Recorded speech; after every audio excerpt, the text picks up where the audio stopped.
l'Assemblée nationale a procédé aujourd'hui au lancement officiel du caucus des femmes parlementaires de Djibouti sous la présidence du président de l'Assemblée nationale Dilleta, Mohamed Dilleta, en présence de Madame la ministre de la Femme et de la Famille, des représentants des partenaires techniques et financiers tels que le PNUD, l'UNICEF et le FUNIAP.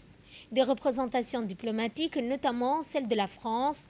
Le président de l'Assemblée nationale a rendu tout d'abord un hommage à la première dame Khadra Mahmoud Haïd, présidente de l'UNFD, saluant son rôle déterminant dans la promotion des droits des femmes et des filles de Djibouti. Ce caucus, rappelons-le, constitue un cadre structuré de concertation, de solidarité et d'action destiné à renforcer la voix des femmes parlementaires, à promouvoir des lois sensibles au genre, au service du développement humain et social du pays.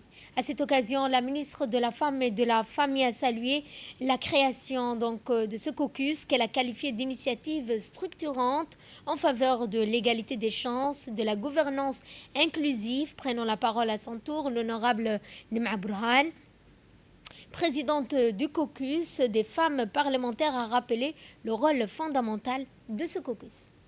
Des membres partageant une même orientation en vue de définir des positions communes et des stratégies collectives.